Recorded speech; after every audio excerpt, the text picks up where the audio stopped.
Un milliardaire entre incognito dans un restaurant et surprend une serveuse nourrissant son fils en fauteuil roulant. Ce qu'il a vu à ce moment-là a changé sa vie pour toujours. Si cette histoire vous intéresse, n'oubliez pas de vous abonner à notre chaîne et dites-nous de quelle ville vous nous regardez. Continuons. La pluie battait Paris en cette soirée de juillet, transformant les rues du vieux centre en petites rivières qui serpentaient entre les pavés usés. Au café Aurore, les dernières tasses tintaient dans l'évier tandis qu'Émilie Renaud arrangeait la salle pour la fermeture. L'arôme persistant du café fraîchement moulu se mêlait à l'odeur de la pluie qui entrait par les interstices de la porte arrière, évoquant des souvenirs d'une vie qu'elle essayait de laisser derrière elle. Le café était son refuge depuis presque 2 ans, depuis que tout avait changé.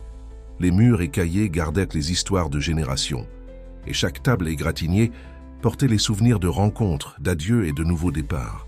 Là, parmi les clients réguliers et le rituel quotidien de la préparation du café, Émilie trouvait un peu de paix, même si son esprit vagabondait parfois vers des souvenirs qu'elle préférait oublier. « Bonne nuit, Madame Marthe », dit-elle, en saluant la cuisinière qui partait précipitamment, se protégeant de la pluie avec un journal plié. Émilie resta seule, comme c'était toujours le cas les soirs de fermeture. Elle aimait ce moment où elle pouvait tout organiser à son propre rythme, sans hâte, laissant chaque objet exactement où il devait être pour le lendemain. Tout en nettoyant le comptoir de marbre, son reflet dans le miroir ancien accroché au mur attira son attention. Les cheveux sombres attachés en chignon désordonné, les légères cernes que même l'anti-cerne ne parvenait pas à dissimuler complètement, l'uniforme simple du café, une image si différente de cette jeune femme pleine de rêves qu'elle avait été un jour. Mais il n'y avait pas de temps pour se plonger dans la mélancolie. La vie suivait son cours et elle avait appris à accepter sa nouvelle voie. Le bruit de la pluie s'intensifia et un éclair illumina brièvement l'intérieur du café, suivi par le grondement du tonnerre. Émilie frissonna, non pas à cause de la peur, mais d'un souvenir soudain d'une autre nuit d'orage il y a longtemps, quand tout avait encore un sens. Elle secoua la tête, chassant ses souvenirs, et se concentra pour terminer ses tâches. C'est alors qu'elle l'entendit. Un son différent, presque imperceptible au milieu de la tempête. Quelque chose entre un sanglot et un gémissement, venant de la ruelle derrière le café. Son premier instinct fut d'ignorer Paris avait ses dangers, surtout la nuit. Mais ce son avait quelque chose de particulier, quelque chose qui toucha une corde sensible dans son cœur. Elle s'approcha prudemment de la porte arrière, tenant fermement le balai comme précaution. À travers la vitre embuée, elle distingua une petite forme, une silhouette qui ne devrait pas être là à cette heure de la nuit.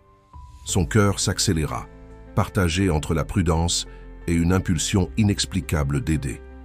« Il y a quelqu'un » demanda-t-elle, les doigts entrelacés sur la poignée froide.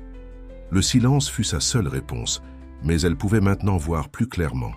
C'était un fauteuil roulant, et dedans, un enfant. Un garçon qui ne devait pas avoir plus de 10 ans, trempé jusqu'aux os, tremblant de froid et de peur.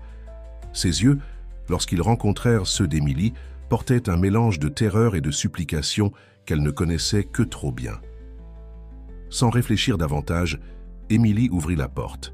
Le vent froid et la pluie envahirent le café, mais elle n'en tint pas compte. Elle s'approcha du garçon avec précaution, comme on s'approche d'un oiseau blessé. « Tout va bien », dit-elle doucement, s'accroupissant pour être à hauteur de ses yeux. « Je peux t'aider, tu veux entrer? Il fait très froid ici dehors. » Le garçon resta silencieux, mais son tremblement était visible. Émilie remarqua que ses mains serraient fortement les accoudoirs du fauteuil roulant, les jointures blanches de tension. Il y avait quelque chose dans cette scène qui éveilla en elle un instinct longtemps endormi, une volonté de protéger qu'elle croyait avoir perdu, à jamais. « Je m'appelle Émilie », continua-t-elle, gardant la voix calme et douce. « C'est le café Aurore. Nous pourrions préparer un chocolat chaud, qu'en dis-tu? J'ai aussi quelques cookies qui viennent de sortir du four. » Un nouvel éclair déchira le ciel, et le garçon se recroquevilla. C'est à ce moment qu'Émilie vit, reflété dans la vitre de la porte, un SUV noir garé de l'autre côté de la rue. À travers le pare-brise, elle distingua la silhouette d'un homme qui observait la scène avec intensité. Quelque chose dans sa posture suggérait plus qu'une simple curiosité. L'intérieur chaleureux du café Aurore contrastait radicalement avec la tempête qui rugissait dehors. Émilie avait réussi à convaincre le garçon d'entrer, et maintenant, il était assis près du comptoir, enveloppé dans une couverture douce qu'elle gardait pour les jours les plus froids. Ses vêtements trempés avaient été remplacés par un t-shirt propre que Madame Marthe gardait au café pour les urgences. Trop grand pour lui, mais sec et confortable. « Voilà », dit Émilie, plaçant une tasse fumante de chocolat chaud devant lui. L'arôme doux et réconfortant emplit la pièce, rivalisant avec le parfum résiduel du café. « Attention, c'est très chaud. » Le garçon regarda la boisson avec un mélange de méfiance et d'envie. Ses doigts, encore un peu tremblants, touchèrent le côté de la tasse, sentant la chaleur réconfortante. Émilie remarqua que malgré ses vêtements mouillés et l'état dans lequel elle l'avait trouvé, il y avait une élégance subtile dans ses gestes, comme s'il avait été élevé dans un environnement raffiné. « Tu as un nom ?» demanda-t-elle, gentiment s'asseyant sur un tabouret proche, maintenant une distance respectueuse pour ne pas l'intimider. « Léo » répondit-il, presque dans un murmure, sa voix rauque comme si elle n'avait pas été utilisée depuis longtemps. C'était le premier mot qu'il prononçait depuis qu'elle l'avait trouvé. « Enchanté de te connaître, Léo » sourit Émilie. « Veux-tu me dire ce que tu faisais seul sous la pluie ?» Léo baissa les yeux vers la tasse, ses doigts traçant des motifs dans la condensation qui se formait à l'extérieur. « Je me suis enfui, » admit-il après un long moment. « Enfui d'où ?»« De chez moi, » répondit-il, et il y avait une note de détermination dans sa voix qui surprit Émilie. « Mon père, il n'est jamais là, et quand il est là, c'est comme si je n'existais pas. » Émilie sentit son cœur se serrer. Elle connaissait trop bien le poids de la solitude, surtout quand on est trop jeune pour la comprendre complètement. Avant qu'elle ne puisse répondre, la porte du café s'ouvrit avec fracas, laissant entrer une rafale de vent froid et de pluie. Un homme grand, vêtu d'un costume sombre impeccable, maintenant partiellement mouillé, entra dans l'établissement. Ses yeux d'un bleu intense et pénétrant balayèrent à la pièce jusqu'à trouver Léo. Émilie le reconnut comme l'homme du SUV. Léo. Sa voix avait un accent français prononcé et portait un mélange de soulagement et d'exaspération. « Tu as une idée de la peur que tu m'as fait ?» Le garçon se recroquevilla visiblement sur sa chaise, ses mains serrant la tasse plus fort. Émilie se leva, se positionnant instinctivement entre le père et le fils. « Monsieur Delacroix » murmura Léo, et il y avait un tremblement dans sa voix qui n'avait rien à voir avec le froid. « Bonsoir » intervint Émilie, sa voix ferme mais polie. « Je suppose que vous êtes le père de Léo ?» L'homme sembla la remarquer pour la première fois.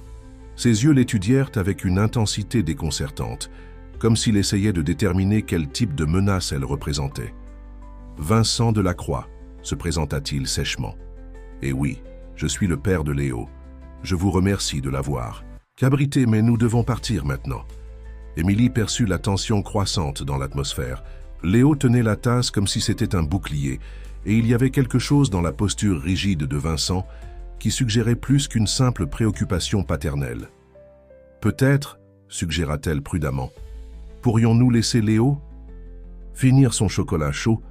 Il était assez effrayé quand je l'ai trouvé et... »« Je n'ai pas besoin de conseils sur la façon de m'occuper de mon fils, mademoiselle, » l'interrompit Vincent, mais il y avait quelque chose dans ses yeux, une ombre d'incertitude peut-être, qui contredisait la dureté de ses paroles. C'est alors que quelque chose d'inattendu se produisit. Léo, qui était resté silencieux jusqu'alors, porta la tasse à ses lèvres et prit une gorgée du chocolat. Un petit son de satisfaction s'échappa de sa gorge et pour la première fois de la soirée, un sourire timide illumina son visage. Vincent se figea. Émilie remarqua que quelque chose d'important se passait, quelque chose qui dépassait sa compréhension immédiate. L'homme d'affaires français regardait son fils comme s'il le voyait pour la première fois, et il y avait une vulnérabilité dans son expression qui ne correspondait pas à sa posture autoritaire précédente. « Ça fait longtemps que je ne l'ai pas vu sourire comme ça, » murmura Vincent, plus pour lui-même que pour Émilie. Le lendemain matin se leva avec un soleil timide qui parvenait à peine à percer la brume persistante. Émilie arriva plus tôt, au café Aurore, ses mains tremblant encore légèrement au souvenir des événements de la veille. Tandis qu'elle organisait les tables pour une nouvelle journée de travail, son esprit vagabondait vers le sourire de Léo et le regard troublé de Vincent Delacroix. La clochette de la porte tinta, annonçant le premier client de la journée. Émilie leva les yeux et sentit son cœur bondir. Vincent Delacroix se tenait à l'entrée, sans le costume de la veille, mais toujours imposant dans son pull en cachemire et son pantalon impeccablement repassé. « Mademoiselle Renaud », la salua-t-il, prononçant son nom de famille avec la précision typique des Français. « Pouvons-nous parler ?» Émilie acquiesça, indiquant une table plus isolée près de la fenêtre. L'homme d'affaires s'installa avec une élégance étudiée, ses doigts tapotant doucement sur la surface en bois ancien. « Avant tout, je dois m'excuser pour mon comportement d'hier, » commença-t-il, la surprenant. « J'étais inquiet pour Léo, mais cela ne justifie pas ma rudesse. »« Il n'y a pas besoin d'excuses, » répondit Émilie, lui servant automatiquement une tasse du café fraîchement préparé. N'importe quel père serait bouleversé dans une telle situation. Vincent observa le liquide sombre un moment, comme s'il cherchait les mots justes. « Vous avez de l'expérience avec les enfants, n'est-ce pas? Je l'ai remarqué à la façon dont vous avez géré Léo. » La question frappa Émilie comme un coup dans l'estomac. Des images qu'elle essayait de garder enfermées jaillirent dans son esprit. Des rires d'enfants, de petites mains cherchant les siennes, une responsabilité qu'elle portait avec amour jusqu'à ce jour fatidique. « J'en ai eu, » répondit-elle, simplement, espérant qu'il ne remarquerait pas le tremblement dans sa voix. « Léo, ce n'est pas un enfant facile, » continua Vincent, ses yeux rencontrant finalement les siens. Depuis l'accident, il s'est complètement fermé. Il ne sourit pas, parle à peine, refuse de participer aux activités scolaires. Les meilleurs spécialistes de Paris n'ont pas réussi à l'atteindre. Émilie resta silencieuse, pressentant qu'il y avait plus à venir. Mais hier, il a souri. Pour la première fois depuis des mois, il a montré une émotion authentique. Et c'était grâce à vous. Monsieur Delacroix. Vincent, s'il vous plaît. Vincent, corrigea-t-elle. Parfois, tout ce dont un enfant a besoin, c'est de se sentir vraiment vu. Quelque chose passa dans les yeux de l'homme. De la reconnaissance, peut-être? C'est exactement pour cela que je suis ici, dit-il, se penchant légèrement en avant. Je voudrais vous faire une proposition. Émilie sentit un frisson parcourir son échine. Il y avait une intensité dans son regard qui la mettait mal à l'aise. J'ai besoin de quelqu'un qui puisse aider Léo à se reconnecter avec le monde, expliqua Vincent. Pas comme thérapeute ou enseignante, il a déjà plus que suffisamment de professionnels pour cela. J'ai besoin de quelqu'un qui puisse voir au-delà des barrières qu'il a construites. Quelqu'un qui a déjà démontré avoir ce don naturel. Vous m'offrez un emploi? Je vous offre une opportunité, corrigea-t-il. Pour Léo, pour vous et je l'admets, pour moi-même. Vous travailleriez directement chez Delacroix Corp avec un poste officiel dans le domaine de la responsabilité sociale. Mais votre véritable fonction serait d'être présente dans la vie de Léo, de l'aider à redécouvrir la joie qu'il a perdue. Émilie sentit le monde tourner. La proposition était tentante, plus que tentante. Elle était presque irréelle. Mais la peur, cette vieille compagne, lui murmurait à l'oreille, lui rappelant le passé, les conséquences de se soucier trop. « Je ne peux pas, » dit-elle finalement, sa voix presque un murmure. « Il y a des choses sur moi que vous ne savez pas. » Vincent sourit, un sourire qui n'atteignit pas ses yeux. « J'en sais plus que vous ne l'imaginez, mademoiselle Renaud, y compris sur l'incident qui vous a éloigné de votre ancienne profession. » Le sang d'Émilie se glaça. Comment pouvait-il savoir? J'ai des ressources, continua-t-il comme s'il lisait dans ses pensées. Et contrairement à ce que la justice a décidé, je ne crois pas que vous ayez été responsable de cette tragédie. Parfois, quels que soient nos efforts, nous ne pouvons pas tout contrôler. Il y avait quelque chose dans sa voix, une note de compréhension personnelle qui fit lever les yeux à Émilie. Pendant un bref instant, elle vit au-delà de la façade de l'homme d'affaires accompli, elle vit un père luttant pour reconquérir son fils, un homme portant ses propres fantômes. L'immeuble de Delacroix Corp s'élevait, imposant, au cœur du quartier financier de Paris, ses murs de verre reflétant le ciel comme un miroir géant. Émilie franchit les portes tournantes en se sentant complètement déplacée dans son nouveau blazer, un achat de dernière minute pour paraître plus corporate. Une semaine s'était écoulée depuis la conversation avec Vincent au Café Aurore et, après mûre réflexion, elle avait accepté la proposition. Maintenant, en observant les employés dans leurs costumes impeccables et leurs talons hauts, elle se demandait si elle avait pris la bonne décision. « Mademoiselle Renaud ?» Une voix l'attira de ses pensées. Un homme grand et élégant, aux traits nettement français, s'approcha. « Je suis Thierry Dubois, assistant personnel de Monsieur Delacroix. Bienvenue chez Delacroix Corp. » Il y avait quelque chose dans le sourire de Thierry qui ne semblait pas complètement sincère, mais Émilie écarta cette impression, l'attribuant à sa propre nervosité. Il la conduisit à travers des couloirs aux miroirs et des salles spacieuses, expliquant les procédures et la présentant à des personnes dont elle savait qu'elle ne pourrait pas se souvenir des noms. « Votre bureau sera au même étage que celui de Monsieur Delacroix », expliqua Thierry, sa voix portant une note presque imperceptible de désapprobation. Un emplacement privilégié. Émilie remarqua les regards curieux qui la suivaient. Certainement, les rumeurs circulaient. Déjà, qui était-elle? Pourquoi une simple serveuse avait-elle été placée dans une position si proche du PDG? « Léo vous attend », annonça Thierry, s'arrêtant devant une porte en verre dépoli. « Monsieur Delacroix a pensé qu'il serait préférable que vous passiez du temps ensemble avant qu'il ne vous rejoigne. » La salle était différente du reste, de l'immeuble. Alors que les autres espaces étaient tous épurés et minimalistes, celui-ci avait été décoré en pensant à Léo. Il y avait une petite bibliothèque, des jeux éducatifs, une table à dessin adaptée à son fauteuil roulant et, étonnamment, un petit jardin vertical sur l'un des murs. Léo était là, observant la ville à travers la fenêtre panoramique. Quand Émilie entra, il tourna légèrement la tête, un petit sourire apparaissant sur ses lèvres en la reconnaissant. « Bonjour Léo », le salua-t-elle doucement, s'approchant. « J'aime beaucoup ton espace ici. »« C'est papa qui l'a fait faire, » répondit-il, sa voix encore timide mais plus ferme que la nuit de la tempête. « Mais je ne l'utilise jamais. Je préfère regarder dehors. » Émilie s'approcha de la fenêtre, observant la vue avec lui. « Que vois-tu quand tu regardes la ville ?» Léo resta silencieux un moment, pensif. « Je vois des gens pressés, toujours. Pressés. Comme papa. » Il y avait une tristesse profonde dans cette observation qui brisa le cœur d'Émilie. Elle tira une chaise et s'assit à côté de lui, au même niveau que ses yeux. « Tu sais ce que je vois ?» demanda-t-elle, pointant vers un bâtiment ancien entouré de gratte-ciel. « Je vois des histoires. Ce bâtiment là-bas, par exemple, au milieu de toute cette modernité, il résiste, gardant les souvenirs d'une autre époque. Comme le Café Aurore. » Les yeux de Léo s'illuminèrent d'un intérêt authentique. « Tu crois qu'il a des histoires à raconter ?»« J'en suis certaine. Et si nous les découvrions ensemble ?» C'est ainsi que tout commença. Par une simple conversation sur l'architecture, Émilie trouva une brèche dans la muraille que Léo avait construite autour de lui. Dans les heures qui suivirent, ils créèrent un jeu, imaginant les histoires derrière chaque bâtiment qu'ils pouvaient voir, chaque personne qui passait dans les rues en bas. Vincent les trouva ainsi, absorbés dans leur jeu, Léo gesticulant, avec animation en inventant une histoire élaborée sur un édifice art déco proche. L'homme d'affaires s'arrêta à la porte, ne voulant pas interrompre le moment, observant avec un mélange de surprise et d'émotion son fils qui, pour la première fois depuis longtemps, semblait véritablement vivant.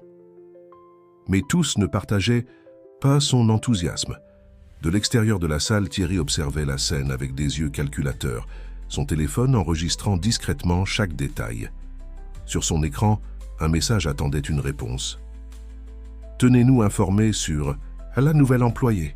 Nous devons tout savoir sur Émilie Renaud. » Les semaines se transformèrent en mois, et Émilie trouva son rythme chez Delacroix Corp. Ses matinées étaient consacrées à des réunions sur des projets sociaux, dont beaucoup qu'elle aidait à reformuler avec une perspective plus humaine. Les après-midi appartenaient à Léo, en des sessions qui mélangeaient études, jeux et longues conversations sur tout et rien. Cet après-midi en particulier, quelque chose était différent. Léo semblait plus introspectif que d'habitude, ses doigts jouant nerveusement avec son crayon alors qu'il essayait de se concentrer sur sa leçon d'histoire. « Tout va bien ?» demanda Émilie, remarquant son agitation. « Aujourd'hui, ça fait 1 an, répondit-il, sa voix basse. 1 an depuis l'accident. » Émilie sentit son cœur se serrer. Durant tous ces mois, ni Léo ni Vincent n'avaient directement mentionné l'accident qui avait laissé le garçon dans un fauteuil roulant. C'était un sujet qui planait au-dessus d'eux comme un nuage sombre, toujours présent, mais jamais reconnu. « Veux-tu me raconter ce qui s'est passé ?» demanda-t-elle doucement, sans insister. Léo lâcha son crayon, ses yeux fixés sur la fenêtre. « Je voulais prouver que je pouvais faire les choses seul. Papa avait promis de m'emmener à l'école ce jour-là, mais il a annulé à la dernière minute. Une réunion importante, disait-il. Toujours des réunions importantes. Sa voix tremblait légèrement, mais il continua. Alors j'ai décidé d'y aller seul. Ce n'était pas si loin et j'avais déjà 10 ans. Je pensais que je pourrais, mais il pleuvait. Le bus a dérapé dans le virage. Émilie lutta contre l'envie de le serrer dans ses bras, respectant son espace alors qu'il partageait enfin sa douleur. Papa est arrivé à l'hôpital des heures plus tard. Il était à Paris, en visioconférence avec des investisseurs. Quand je me suis réveillé et que les médecins ont dit que je ne marcherais plus jamais, il a promis qu'il changerait, qu'il serait différent. C'est pour ça que nous sommes restés en France pour recommencer. Mais rien n'a vraiment changé. Il vit toujours pour l'entreprise. Dans le couloir, Vincent Delacroix s'était arrêté silencieusement à la porte, écoutant les paroles de son fils. Sa main serrait la poignée si fort que ses jointures étaient blanches, son visage un masque de douleur contenue. « Tu sais ce qui est pire ?» continua Léo, des larmes coulant maintenant librement sur son visage.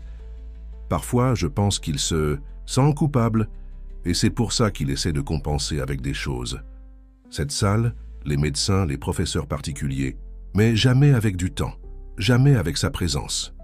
Ton père tient à toi, Léo, dit Émilie gentiment. Parfois, les adultes aussi se perdent, ne savent pas non plus comment réparer les choses. Comment tu fais, toi? Comment je fais? Quoi? Pour faire semblant que tout va bien, même quand ce n'est pas le cas, répondit-il, ses yeux rencontrant les siens.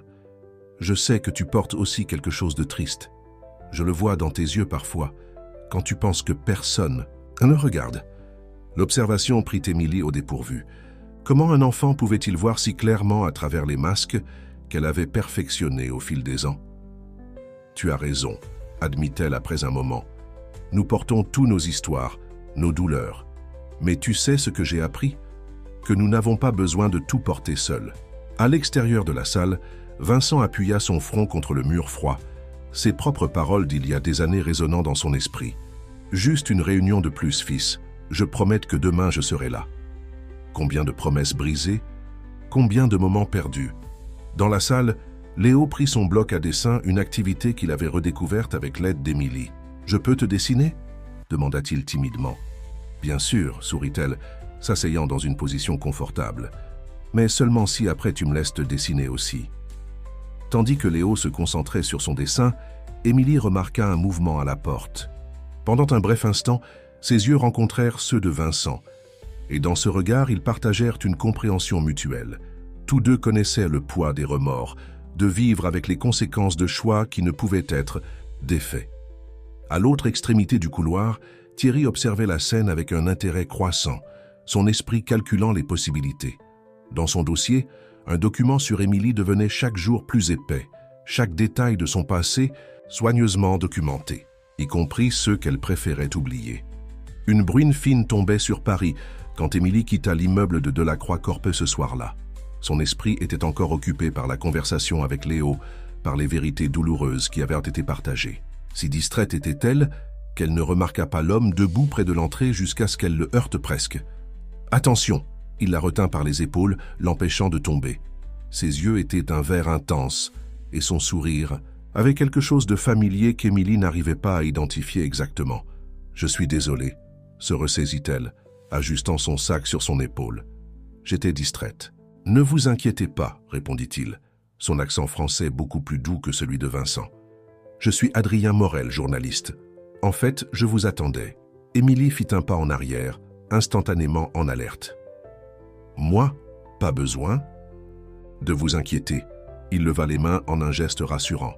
« Je fais un article sur les programmes de responsabilité sociale des entreprises et le travail que vous développez chez Delacroix Corp a attiré mon attention. » Il y avait quelque chose dans sa façon de parler, une intensité sous la surface, charmante qui fit hésiter Émilie.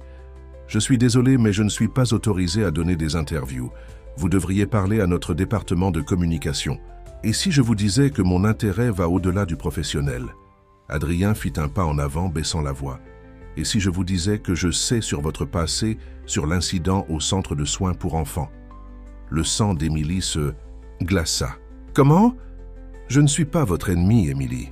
l'interrompit-il doucement. En fait, je pense que nous pouvons nous aider mutuellement. Que diriez-vous d'un café? Je vous promets que vous voudrez entendre ce que j'ai à dire.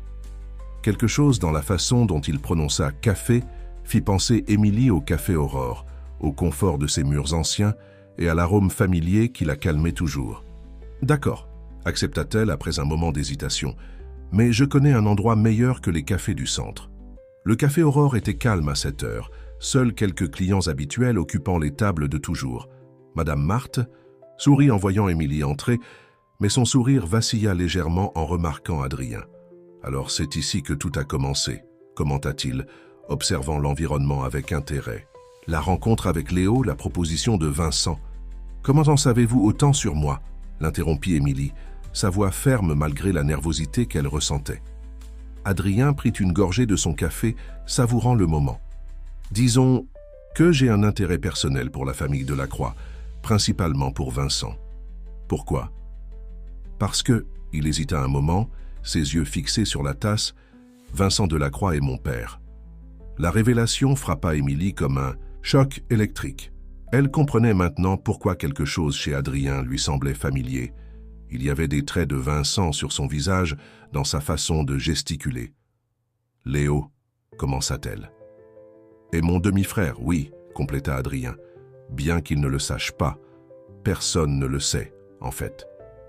Vincent a fait un excellent travail pour me maintenir dans l'ombre toutes ces années. Il y avait de l'amertume dans sa voix, une douleur ancienne qui faisait écho à celle de Léo. Pourquoi me racontez-vous cela? Parce que vous êtes différente, répondit-il, se penchant en avant. J'ai vu comment vous vous souciez de Léo, comment vous essayez vraiment de l'aider. Vous n'êtes pas comme les autres employés de Vincent, qui ne s'approchent que par intérêt. Et vous, quel est votre intérêt? Le sourire d'Adrien vacilla un moment. La justice peut-être? La reconnaissance? Ou peut-être que je veux juste que mon père ressente un peu de l'abandon qu'il m'a fait ressentir toutes ces années. Ces mots, utilisant Léo comme une arme? Questionna Émilie, sa voix durcissant. Il a déjà assez souffert. Non, Adrien secoua la tête. Ce n'est pas ce que je veux. En fait, je suis venu vous avertir. Il y a des personnes au sein de Delacroix, corps, qui n'aiment pas votre présence, qui vous voient comme une menace. Thierry a rassemblé des informations sur votre passé. Émilie sentit son estomac se nouer. Pourquoi? Parce que vous changez les choses. Vincent est différent depuis que vous êtes arrivé. Plus présent, moins focalisé uniquement sur les affaires. Cela dérange beaucoup de gens. À l'extérieur du café, la nuit commençait à tomber sur Paris. À travers la vitre, Émilie observa les lumières de la ville s'allumer une à une, comme des étoiles apparaissant dans un ciel. Urbaine. Chacune d'elles gardant ses propres histoires, ses propres secrets. La révélation d'Adrien poursuivit Émilie dans les jours qui suivirent. Durant ses activités quotidiennes chez Delacroix Corp, elle commença à remarquer de petits détails qui passaient auparavant inaperçus. Les regards prolongés de Thierry, les conversations qui cessaient quand elle s'approchait, la façon dont certains cadres l'observaient avec une méfiance à peine dissimulée. Un après-midi particulièrement agité, alors qu'elle organisait des documents dans son bureau, Émilie trouva un dossier qu'elle ne reconnaissait pas. À l'intérieur, d'anciennes photographies attirèrent son attention. Une jeune femme élégante, aux traits français délicats, tenant un bébé. Au dos de la photo, une date et un nom. Marie-Claire et Adrien, 1990. Ces photos ne devraient pas être ici. La voix de Vincent la fit sursauter. Il se tenait à la porte, son visage un masque d'émotion contenue. « Je suis désolé, je ne savais pas », commença Émilie, mais quelque chose dans l'expression de l'homme la fit s'arrêter. Il y avait une vulnérabilité qu'elle n'avait jamais vue auparavant. Vincent entra dans la pièce, fermant doucement la porte derrière lui. Il prit l'une des photos, ses doigts traçant les contours de l'image avec une douceur surprenante. « Marie-Claire a été mon premier amour », dit-il, sa voix basse. « Nous étions jeunes, impétueux, pleins de rêves. Mais je commençais à construire ce qui deviendrait Delacroix Corp, et elle voulait une vie différente. »« Adrien » murmura Émilie, les pièces s'emboîtant. Le regard de Vincent se leva brusquement. « Vous l'avez rencontré ?» Ce n'était pas une question. Émilie acquiesça, décidant que l'honnêteté était la meilleure voie. Il m'a cherché, il y a quelques jours. Vincent s'assit lourdement sur l'une des chaises, paraissant soudainement plus vieux et fatigué. Bien sûr qu'il l'a fait. Il a tout à fait le droit d'être amer. J'ai échoué avec lui comme j'échoue avec Léo. Il n'est jamais trop tard pour réparer les choses, dit doucement Émilie. Ce n'est pas si simple, Vincent secoua la tête. Il y a des complications. Le conseil d'administration, les actionnaires, l'image de l'entreprise. Et depuis quand leur opinion est-elle plus importante que le bonheur de vos enfants? Les paroles d'Émilie flottèrent dans l'air comme un défi. Vincent la regarda, surpris par son audace, mais il n'y avait pas de censure dans son regard, seulement une profonde mélancolie. « Savez-vous pourquoi je vous ai choisi pour travailler ici ?» demanda-t-il, changeant apparemment de sujet. « Ce n'était pas seulement à cause de la façon dont vous avez géré Léo cette nuit-là. C'était parce que j'ai vu dans vos yeux la même douleur que je porte, la douleur de quelqu'un qui a perdu quelque chose de précieux par ses propres choix. » Émilie sentit sa gorge se serrer. L'incident au centre de soins. « Ce n'était pas votre faute », l'interrompit fermement Vincent, tout comme ce n'était pas la faute de Léo d'être sorti seul ce jour-là. Nous, les adultes, avons échoué à les protéger. Un silence pesant s'installa entre eux, chargé de vérités non dites et de regrets partagés. Dehors, le soleil commençait à se coucher, peignant le ciel de Paris en teintes d'orange et de rose, les ombres des bâtiments s'allongeant comme des doigts sombres sur la ville. Vincent, Émilie hésita, choisissant soigneusement ses mots. « Il y a quelque chose que vous devez savoir. Thierry... » Avant qu'elle ne puisse continuer, la porte s'ouvrit brusquement. C'était Léo, son visage illuminé d'une animation qu'il n'avait pas montrée depuis longtemps. « Papa, Émilie !» s'exclama-t-il, manœuvrant son fauteuil dans la pièce. « Regardez ce que j'ai dessiné. » Dans ses mains, un dessin coloré montrait 3 figures, une femme aux cheveux sombres, un homme grand en costume, et entre eux, un garçon dans un fauteuil roulant. Tous souriants, tous ensemble. En haut de la page, en lettres grandes et un peu tordues, « Ma famille. » Vincent prit le dessin d'une main tremblante, ses yeux rencontrant ceux d'Émilie par-dessus la tête de son fils. À ce moment, quelque chose changea entre eux, une compréhension silencieuse, une reconnaissance de ce qui était en jeu. À l'extérieur de la pièce, Thierry observait la scène à travers la porte entr'ouverte, son téléphone photographiant discrètement le moment intime. Sur son écran, un message clignotait. « Rapport complet sur Émilie Renaud prêt pour diffusion, en attente de votre autorisation. » Le café Aurore était particulièrement animé ce samedi matin. Émilie avait convaincu Vincent d'amener Léo pour découvrir l'endroit pendant la journée, arguant que le garçon avait besoin d'expérience en dehors de l'environnement corporatif. À sa surprise, Vincent n'avait pas seulement accepté, mais avait décidé de participer à la sortie. « Cet endroit a une âme », commenta Vincent, observant les murs écaillés d'un œil nouveau, différent des cafés modernes du quartier des affaires. « C'est pour ça que j'aime y travailler », répondit Madame Marthe qui tenait à servir personnellement leur table. « Chaque fissure raconte une histoire, chaque table a ses souvenirs. » Léo absorbait tout avec fascination, ses yeux brillant alors qu'il explorait chaque détail de l'environnement. Son carnet de dessin était ouvert sur la table, ses doigts agiles capturant l'atmosphère du lieu, en traits rapides et précis. « Regarde, papa !» s'exclama-t-il, pointant vers une ancienne photographie au mur. « C'est le café quand il était neuf ?» Vincent se pencha pour mieux voir l'image jaunie par le temps. « Ça doit être des années 1940, commenta-t-il, réellement intéressé. L'architecture est typique de cette époque. » En fait, une voix familière interrompit. « C'est de 1938. Le café a été fondé par des immigrants italiens qui fuyaient la guerre. » Adrien se tenait près de la table, un sourire énigmatique aux lèvres. Le visage de Vincent pâlit visiblement, tandis que Léo regardait avec curiosité le nouveau venu. « Adrien. » Vincent se leva lentement, sa voix tendue. « Que fais-tu ici ?»« Ça, c'est un lieu public, non ?» répondit Adrien, tirant une chaise et s'asseyant sans y être invité. « De plus, j'ai entendu dire qu'il servait le meilleur café de Paris. » Émilie observait la scène avec une appréhension croissante, remarquant comme les traits similaires entre père et fils devenaient encore plus évidents quand ils étaient proches. Léo, bien que confus par la tension soudaine, semblait aussi percevoir quelque chose de familier chez l'étranger. « Vous êtes journaliste, n'est-ce pas ?» demanda Léo innocemment. « J'ai vu votre photo dans un magazine. »« Je le suis, » sourit Adrien, un sourire véritablement affectueux. « Et vous devez être Léo. Vos dessins sont impressionnants. » Vincent restait debout, ses mains serrant le dossier de la chaise avec force. « Émilie, s'il vous plaît, emmenez Léo voir la cuisine du café. Je suis sûr que Madame Marthe sera heureuse de lui montrer comment elle fait ses cookies qu'il aime tant. » Mais avant qu'il ne puisse bouger, Thierry apparut à l'entrée du café, son visage habituellement impassible, montrant une urgence inhabituelle. « Monsieur Delacroix » appela-t-il, s'approchant rapidement. « Nous avons besoin de votre présence immédiate à l'entreprise. Il y a eu une fuite d'informations sensibles. » Le regard de Thierry s'attarda un moment sur Émilie, une accusation silencieuse dans ses yeux. Adrien remarqua le geste et se leva brusquement. « Quelle coïncidence intéressante !» commenta-t-il, sa voix chargée d'ironie. « Juste au moment où nous commencions une conversation si prometteuse. »« Cela n'a rien à voir avec vous » répondit sèchement Thierry. « Non ?» Adrien haussa un sourcil. « Alors pourquoi ai-je reçu il y a quelques minutes un dossier complet sur une certaine employée de Delacroix Corp.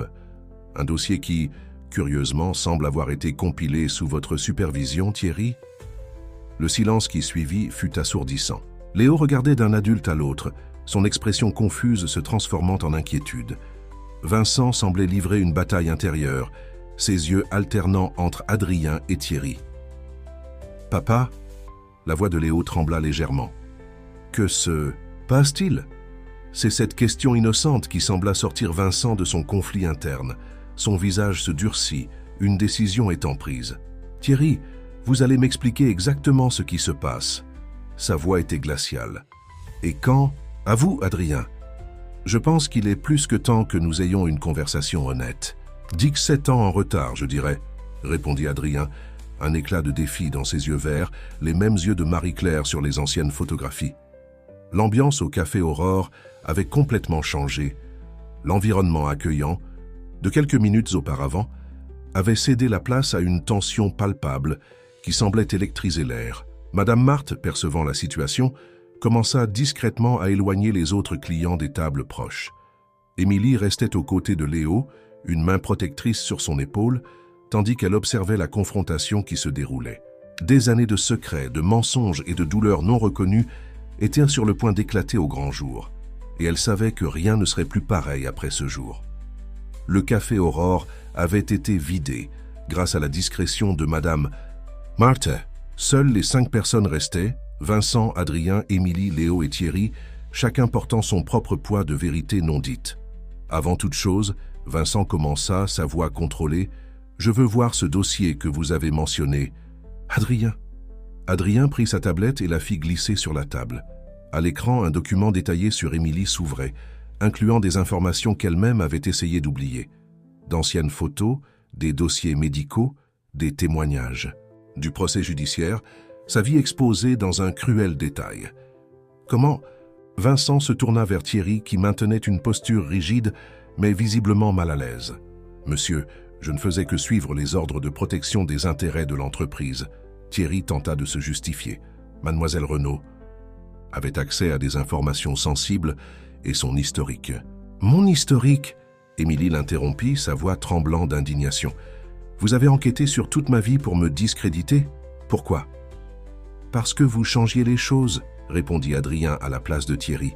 « Vous changiez ?» Vincent, l'entreprise, Léo. Et certaines personnes ne veulent pas de changement, n'est-ce pas, Thierry ? Léo, qui était resté silencieux, observant tout avec des yeux attentifs, parla soudainement. « Vous ressemblez à la photo que papa garde dans son tiroir. » Le commentaire innocent tomba comme une bombe dans l'atmosphère tendue. Vincent ferma les yeux un moment, comme s'il cherchait des forces. « Oui, Léo, » répondit-il finalement. « Adrien est ton frère ?» Le silence qui suivit fut assourdissant. Léo regardait de Vincent à Adrien, ses yeux écarquillés traitant l'information. « Pourquoi ne me l'as-tu jamais dit ?» demanda le garçon, sa voix petite mais ferme. « Parce que votre père est spécialiste pour cacher ce qui le dérange, » répondit amèrement Adrien. « Tout comme il a caché ma mère en France avec une pension généreuse pour maintenir le silence. » Ce n'était pas comme ça. Vincent frappa. La table, sa composition se brisant enfin. Marie-Claire a choisi de partir. Elle ne voulait pas que j'abandonne mes rêves entrepreneuriaux. Elle ne voulait pas de la vie que je pouvais offrir à l'époque. Et vous l'avez laissé partir, accusa Adrien. Tout comme vous avez laissé tant d'autres choses importantes s'échapper, comme cette réunion le jour de l'accident de Léo. Vincent pâlit. Léo s'accrocha au bras de son fauteuil avec force, et Émilie s'approcha instinctivement de lui, protectrice. « Assez !» La voix de Madame Marthe trancha l'air comme un fouet. Personne n'avait remarqué son approche. « Vous blessez l'enfant, regardez-le !» En effet, Léo tremblait, ses yeux baignés de larmes contenues. Mais il y avait autre chose sur son visage. Une détermination, une force qui rappelait beaucoup celle de son frère nouvellement découvert. « Je veux entendre », dit-il fermement. « Je veux connaître toute la vérité. » C'est alors que Thierry, qui avait manipulé, son téléphone se racla nerveusement la gorge. « Monsieur Delacroix, il y a autre chose que vous devez savoir. La fuite d'informations ne concerne pas seulement Mademoiselle Renaud. » Tous les regards se tournèrent vers lui. Thierry continua, sa voix tremblant légèrement. « Constantine ?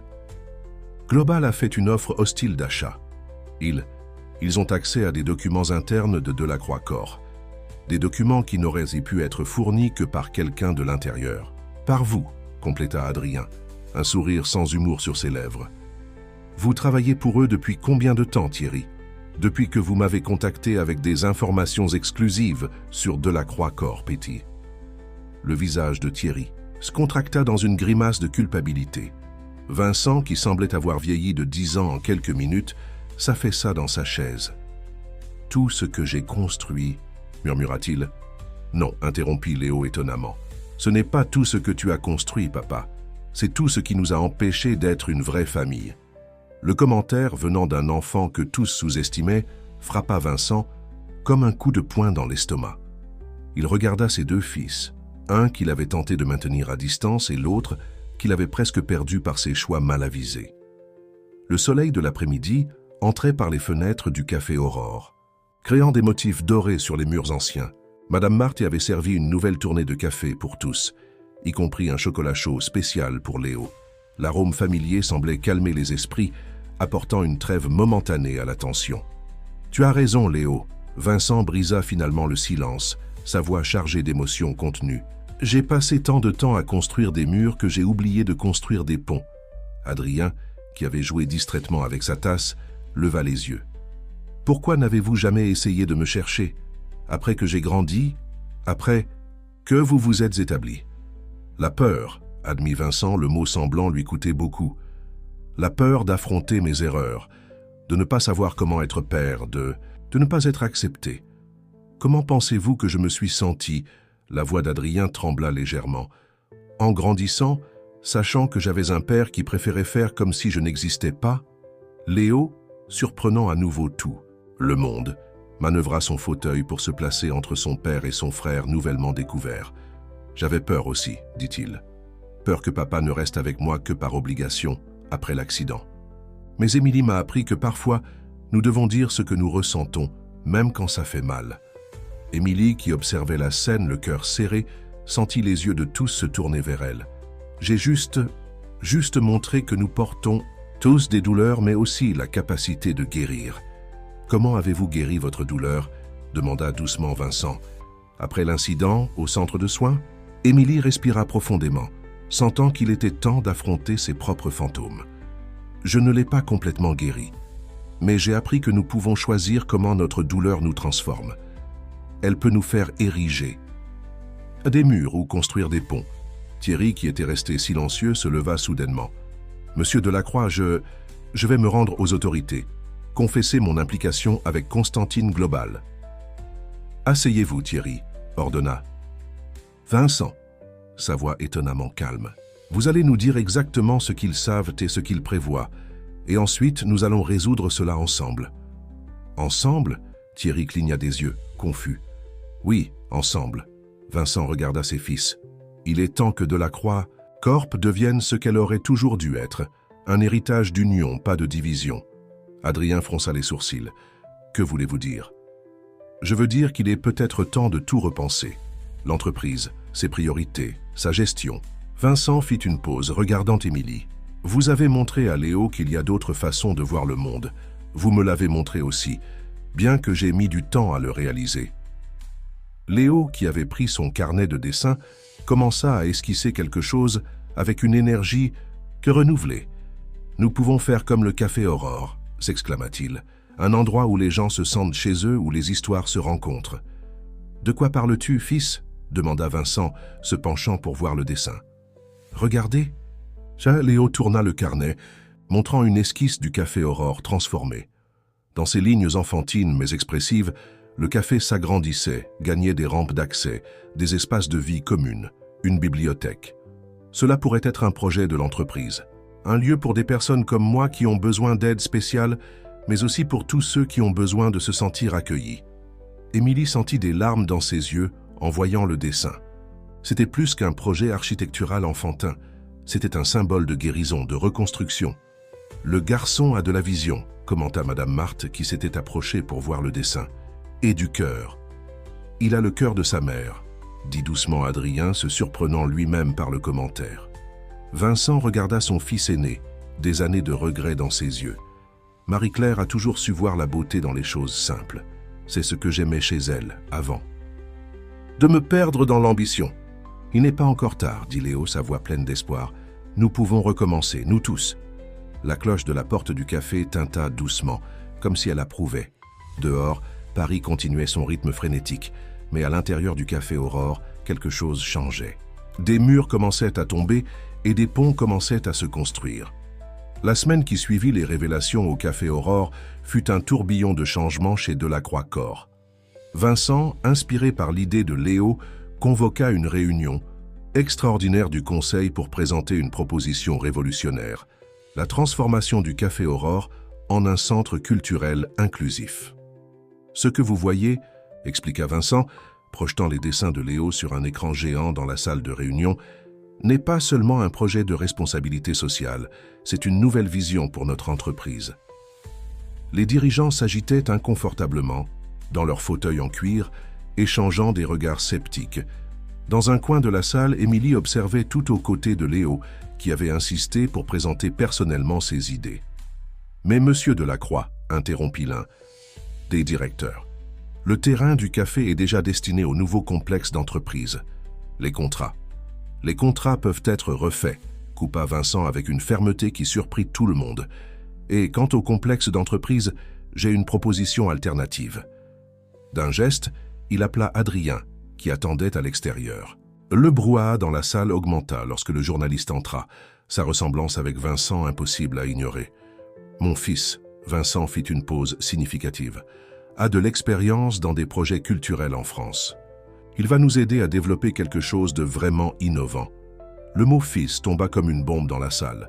Certains cadres plus anciens, qui connaissèrent l'histoire avec Marie-Claire, pâlirent visiblement. Le projet Aurore commença. Adrien, sa voix professionnelle masquant l'émotion du moment, sera un espace où culture, accessibilité et responsabilité sociale se rencontrent. En conservant la structure historique du café, nous l'agrandirons pour créer un centre culturel complet. Léo, incapable de contenir son enthousiasme, manœuvra son fauteuil vers l'avant. « Je peux montrer ?» demanda-t-il à Adrien qui acquiesça, avec un sourire. Avec l'aide d'Émilie, Léo commença à expliquer ses dessins. « Ici, nous gardons le café tel qu'il est, parce que ces histoires sont importantes. Mais nous ajoutons des rampes et des ascenseurs pour que tout le monde puisse entrer. Au deuxième étage, une bibliothèque avec des livres en braille et des livres audio. Sur la terrasse, un jardin sensoriel où les personnes ayant différents besoins peuvent faire l'expérience de la nature. » L'enthousiasme du garçon était contagieux. Même les cadres les plus résistants commencèrent à se pencher en avant, intéressés. « Dans la partie arrière, » continua Léo, pointant vers un autre dessin, un espace pour des ateliers d'art et de musique. Et ici un amphithéâtre adapté où nous pouvons avoir des présentations et des conférences. Et le plus important, compléta Émilie, remarquant que Léo commençait à se fatiguer, le projet inclut un programme de formation professionnelle pour les jeunes ayant des besoins spécifiques et en situation de vulnérabilité sociale. Vincent observait l'interaction entre ses fils et Émilie avec un mélange de fierté et de regret.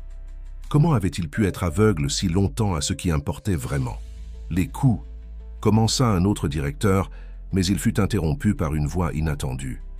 Les coûts seront compensés par la publicité positive et les avantages fiscaux, c'était Thierry, parlant pour la première fois depuis que son double rôle avait été révélé. J'ai fait une analyse complète. Le projet est économiquement viable, surtout si nous considérons les partenariats que nous pouvons établir. Vincent haussa un sourcil, surpris. Thierry continua. Dans le cadre de mon processus de rédemption, j'ai passé la semaine à étudier des cas similaires. Le potentiel est réel. De plus, ajouta Adrien, j'ai déjà l'engagement de 3 grandes fondations culturelles françaises intéressées à participer au projet. Mes années de journalisme culturel ont servi à quelque chose. La tension dans la salle était palpable. Les membres du conseil s'entre-regardaient, pesant les risques et les bénéfices. C'est alors que Léo fit quelque chose d'inattendu. Il commença à distribuer des tasses de café que Madame Marthe avait spécialement préparées pour l'occasion. « C'est le goût du changement », dit-il, répétant une phrase qu'il avait entendue, Émilie utiliser. Le Café Aurore a toujours été plus qu'un lieu pour boire du café. C'est un lieu où les gens se rencontrent, où les histoires commencent. L'arôme familier et réconfortant remplit la salle, apportant avec lui des souvenirs et des possibilités.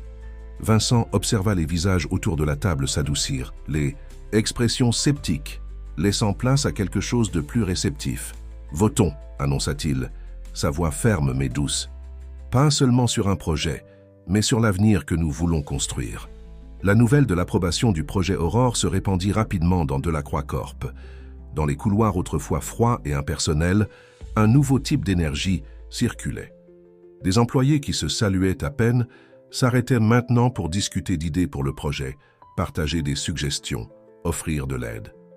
Dans l'ancien bureau d'Émilie, maintenant transformé en salle de planification improvisée, les murs étaient couverts des dessins de Léo et de diagrammes techniques. Elle, Adrien et Vincent travaillaient ensemble, chacun apportant sa perspective unique au projet. Marie-Claire adorerait ça, commenta Adrien un après-midi, observant Léo expliquer ses idées les plus récentes à un groupe d'architectes. Elle disait toujours que la vraie richesse est de construire des ponts, pas des fortunes. Vincent, qui était penché sur des plans, leva les yeux. Elle va bien? C'était la première fois qu'il se permettait de demander directement des nouvelles de son ex-compagne. Adrien hésita un moment, pesant sa réponse. Oui, elle s'est remariée, possède une petite galerie d'art en Provence, répondit-il doucement. Mais elle n'a jamais cessé de me parler de vous. Des bonnes choses, principalement. J'étais si jeune, si obstiné. Vincent secoua la tête. Je pensais que le succès ne signifiait qu'une seule chose. Il est encore temps de redéfinir. Le succès, intervint Émilie qui s'était approchée silencieusement. C'est ce que nous faisons ici, n'est-ce pas? Léo attira leur attention par une exclamation animée. Sur sa tablette, il montrait une vidéo qu'il avait créée, une présentation virtuelle du futur centre culturel Aurore, avec de la musique et une narration faite par lui-même. « Fils, c'est incroyable !» s'exclama Vincent, véritablement impressionné. « Où as-tu appris à faire ça ?»« Adrien m'a appris, » répondit Léo souriant à son frère. Il a dit que tout journaliste moderne doit savoir éditer des vidéos. Le naturel avec lequel les frères s'étaient rapprochés ces dernières semaines était touchant. Malgré la différence d'âge et les circonstances complexes, il y avait une connexion instantanée entre eux que même des années de séparation, ça n'avait pu empêcher. « Émilie », appela Léo, utilisant le prénom affectueux qu'il avait créé pour elle. « Pouvons-nous montrer la vidéo lors de la réunion avec les investisseurs demain ?» Avant qu'elle ne puisse répondre, une agitation à la porte attira l'attention de tous. Madame Marthe était arrivée portant une vieille boîte qui semblait lourde. « J'ai trouvé ceci en organisant la cave du café », expliqua-t-elle, plaçant la boîte sur une table. « J'ai pensé que cela pourrait vous intéresser. » À l'intérieur de la boîte, des dizaines de vieilles photographies du Café Aurore et de ses environs racontaient l'histoire du lieu à travers les décennies. Il y avait aussi des coupures de journaux, d'anciens menus et même un journal du fondateur du café. « C'est un trésor historique », s'exclama Adrien, son instinct journalistique aiguisé. « Nous pouvons utiliser ce matériel pour créer une exposition permanente dans le nouveau centre culturel. » Léo prit l'une des photos, où l'on voyait un enfant dans un fauteuil roulant servi par un serveur souriant. La date au verso indiquait 1952. « Regardez », montra-t-il, ému. « Le café a toujours été un lieu spécial pour les personnes comme moi. » Vincent s'approcha de son fils, posant une main sur son épaule. Le geste, autrefois si rare entre eux, semblait maintenant naturel. « Ce n'est pas une coïncidence que tu aies trouvé refuge ici cette nuit d'orage, » dit-il doucement. « Certains lieux ont le pouvoir de réunir les gens, de guérir d'anciennes blessures. » Émilie observait la scène, le cœur plein. En quelques mois, elle avait été témoin et participé à une transformation qui allait bien au-delà d'un projet d'entreprise. C'était une histoire de rédemption, de seconde chance, de famille qui se reconnectait. « Savez-vous ce que j'ai trouvé d'autre dans la boîte ?» C'est sourit Madame Marthe, sortant une enveloppe jaunie. La recette originale du chocolat chaud que j'ai servi à Léo cette nuit-là. Elle était gardée depuis 3 générations. « Pouvons-nous le faire maintenant ?» demanda Léo, ses yeux brillants. « Bien sûr, petit, » répondit Madame Marthe avec affection. « En fait, je pense que nous avons tous besoin d'une pause. Venez, je vais vous enseigner le secret. » Alors qu'ils suivaient Madame Marthe jusqu'à la cuisine improvisée qu'ils avaient installée à l'étage, Émilie remarqua comment chacun d'eux avait changé. Vincent, autrefois rigide et distant, marchait maintenant détendu, une main sur l'épaule de chaque fils. Adrien, qui était arrivé plein d'amertume, souriait avec une joie authentique. Et Léo, son cher Léo, n'était plus le garçon effrayé de la nuit d'orage. Les travaux de rénovation du Café Aurore étaient sur le point de commencer lorsque le premier obstacle sérieux surgit. Durant un matin apparemment ordinaire, Vincent reçut un appel qui fit pâlir son visage. « Comment ça, embargo ?» Sa voix résonna dans la salle de réunion improvisée. Les documents étaient tous en ordre. Émilie, qui organisait les feuilles de calcul du projet avec Adrien, leva les yeux, inquiète. De l'autre côté de la salle, Léo arrêta son travail de catalogage des vieilles photos, sentant la tension dans l'air. « Il semble que quelqu'un ait déposé une requête alléguant que le café est un patrimoine historique non catalogué, » expliqua Vincent après avoir raccroché le téléphone. « Les travaux ne peuvent pas commencer tant que ce problème n'est pas résolu. »« Constantine Global ?» demanda Adrien, son instinct journalistique en alerte. « Pas directement, » répondit Vincent, passant la main dans ses cheveux dans un geste de frustration. « Mais le cabinet d'avocats qui a déposé la requête a déjà travaillé pour eux auparavant. » Madame Marthe, qui venait d'entrer avec un plateau de café, laissa échapper un soupir lourd. Cet endroit a survécu à tant de choses, des guerres, des crises, même un incendie en 1963. Il ne peut pas s'arrêter maintenant. Et il ne s'arrêtera pas, déclara Léo avec une détermination surprenante dans sa jeune voix. Nous pouvons utiliser cela à notre avantage. Tous se tournèrent vers lui, intrigués. Léo continua, ses yeux brillants d'enthousiasme. « Si le café est vraiment un patrimoine historique, n'est-ce pas encore mieux pour notre projet? Cela signifie qu'il est vraiment spécial, qu'il doit être préservé. » Adrien sourit, fier de la perspicacité de son frère. « Il a raison. Au lieu de lutter contre l'embargo, nous pouvons le transformer en opportunité. »« Comment ?» demanda Vincent, intéressé. « Documentons tout, » répondit Émilie, saisissant l'idée. « Les vieilles photos que nous avons trouvées, les documents, les histoires des personnes qui ont fréquenté le café au fil des décennies. Nous pouvons constituer un dossier prouvant que notre intention est justement de préserver et de valoriser cette histoire. « Et je peux aider !» s'exclama Léo, manœuvrant son fauteuil jusqu'à sa tablette. « Je travaillais sur quelque chose. Regardez !»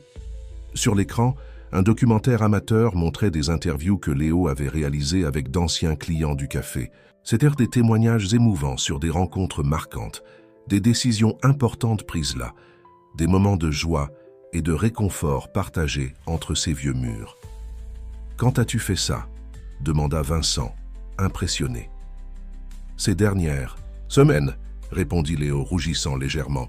« Adrien m'a enseigné quelques techniques d'interview et Madame Marthe m'a présenté aux clients les plus anciens. » Émilie observa comment Vincent regardait ses fils avec un mélange de fierté et d'admiration. C'était incroyable comme Léo et Adrien s'étaient rapprochés, partageant connaissances et intérêts, construisant une relation qui surpassait des années de distance. Il y a encore une chose, continua Léo, passant à un autre fichier sur sa tablette. J'ai trouvé des documents indiquant que le café servait de point de rencontre pour des artistes et des intellectuels pendant la dictature militaire. C'était l'un des rares endroits où ils pouvaient se réunir en sécurité. « Et comment as-tu découvert cela ?» demanda Adrien, véritablement curieux. « Dans le journal de l'ancien propriétaire, répondit Léo. Madame Marthe m'a aidé à traduire certaines parties qui étaient en italien. » Vincent se leva, une nouvelle énergie dans ses mouvements. « C'est exactement ce dont nous avons besoin. Nous n'allons pas simplement défendre le café. Nous allons prouver qu'il mérite d'être préservé et agrandi. » « Je peux utiliser mes contacts dans la presse, » offrit Adrien. « Non pas pour attaquer, mais pour raconter cette histoire. Pour montrer comment le projet Aurore est une évolution naturelle de la vocation sociale du café. » Émilie sourit, se souvenant de quelque chose. « Savez-vous ce que cela me rappelle ? L'histoire que Léo a inventée, sur cet immeuble art déco, lors de notre premier jour ensemble, sur la façon dont certains lieux ont le pouvoir de garder et de transformer des histoires. Et d'en créer de nouvelles, compléta Léo, lui souriant. Madame Marthe, qui observait tout avec ses yeux sages, commença à servir le café. L'arôme, familier, remplit la salle, apportant avec lui une sensation de confort et de détermination. Quand mon grand-père a ouvert ce café, dit-elle, sa voix chargée de souvenirs, il disait qu'il ne servait pas seulement des boissons, il créait un morceau de maison pour ceux qui en avaient besoin. Je pense que c'est ce que vous faites maintenant, agrandir cette maison. Vincent prit sa tasse, observant le liquide sombre un moment. « Tu sais, Léo, dit-il doucement, avant je pensais que laisser un héritage signifiait construire le plus grand empire d'entreprise possible. Maintenant je comprends que les vrais héritages sont construits de moments comme celui-ci, de connexions, de buts. » Le documentaire de Léo est devenu viral sur les réseaux sociaux en quelques heures. Ce qui avait commencé comme un projet personnel pour enregistrer les mémoires du Café Aurore est devenu un phénomène viral, touchant les cœurs bien au-delà des rues de Paris. Plus de 100 000 partages, annonça Adrien, vérifiant les statistiques sur son ordinateur portable. Et les commentaires. Il faut voir les commentaires, papa. Vincent se pencha pour voir l'écran où des centaines de messages s'accumulaient. Des personnes partageant leurs propres souvenirs du café, des histoires de rencontres importantes, des moments de tournant dans leur vie qui s'étaient produits entre ces vieux murs. Il y a même une dame de 92 ans, continua Adrien, ému. Elle raconte qu'elle a rencontré son mari ici en 1950, quand le café était l'un des rares endroits qui acceptait que des femmes entrent non accompagnées. Émilie, qui aidait Léo à organiser plus de matériel pour une deuxième partie du documentaire, sourit en voyant l'éclat dans les yeux du garçon. Il avait trouvé sa voie, sa manière unique de contribuer au projet. « Émilie » appela Léo, lui montrant une photo particulièrement intéressante. « Regarde ce que j'ai trouvé dans les archives que Madame Marthe a apportées. » La photographie, jaunie par le temps, montrait une jeune serveuse servant du café à un enfant en fauteuil roulant, la même qu'ils avaient découverte auparavant, mais maintenant avec plus de contexte. Au verso, une annotation révélait que la serveuse était Madame Marthe elle-même, des décennies plus tôt, et l'enfant était son jeune frère. C'est pour ça qu'elle a toujours eu des rampes improvisées, murmura Émilie, les pièces s'assemblant, même avant que ce soit obligatoire. Et c'est pour ça qu'elle me comprend si bien, compléta Léo sa voix douce. Elle sait comme il est important de se sentir accueilli. Vincent, qui s'était approché pour voir la photo, posa une main sur l'épaule de son fils. Ces moments de contact physique, autrefois si rares entre eux, coulaient maintenant naturellement. « Tu sais, fils, dit-il, quand tu t'es enfui cette nuit d'orage, j'ai pensé que j'avais complètement échoué comme père. Mais maintenant, je vois que c'était l'univers qui nous donnait une seconde chance. »« Troisième, corrigea Adrien avec un sourire gentil. N'oubliez pas que j'ai été votre première chance de réussir comme père. » Le commentaire, qui des semaines auparavant aurait pu causer des tensions, provoqua maintenant des rires. L'amertume cédait la place à un nouveau type de compréhension entre père et fils. Le plus incroyable, observa Émilie, c'est comme tout se connecte. Le café a toujours été un lieu de rencontre, de nouveaux départs. Maintenant, il nous aide à raconter notre propre histoire. Et pas seulement la nôtre, ajouta Léo pointant vers sa tablette. Regardez les nouveaux témoignages qui sont arrivés. Sur l'écran, une séquence de vidéos montrait des personnes de tous âges et origines partageant leur connexion avec le Café Aurore. Un homme racontait comment l'endroit l'avait accueilli quand il avait tout perdu dans la crise économique des années 80. Une jeune artiste relatait comment elle avait développé sa première exposition sur les murs du café. Un groupe d'étudiants décrivait comment l'espace était devenu leur refuge pendant les périodes d'examen. « C'est ça !» s'exclama Adrien soudainement. « C'est exactement ce dont nous avions besoin pour affronter l'embargo. »« Comment ça ?» demanda Vincent. « Il ne s'agit pas seulement de préserver un bâtiment historique, expliqua Adrien, c'est yeux brillants de l'enthousiasme d'un journaliste qui a trouvé sa grande histoire. Il s'agit de préserver un patrimoine vivant, en constante évolution. Le projet Aurore n'est pas une rupture avec le passé du café, c'est son évolution naturelle. » Madame Marthe, qui était entrée silencieusement avec une nouvelle tournée de café, sourit en entendant les paroles d'Adrien. « Mon grand-père disait toujours qu'un bon café est comme une bonne histoire. Il a besoin de temps pour développer sa vraie saveur. » Léo prit sa tasse avec précaution, une habitude qu'il avait apprise de Madame Marthe. « Et notre histoire est encore en train de s'écrire, n'est-ce pas ?»« Oui, » répondit Émilie, observant la famille réunie, si différente de cette nuit. D'orage. Et cette fois, nous l'écrivons ensemble. L'audience pour discuter de l'embargo du Café Aurore avait été fixée pour un jeudi matin. Le tribunal était plein. D'un côté, les avocats de Constantine Global déguisés sous le nom d'une association de préservation historique.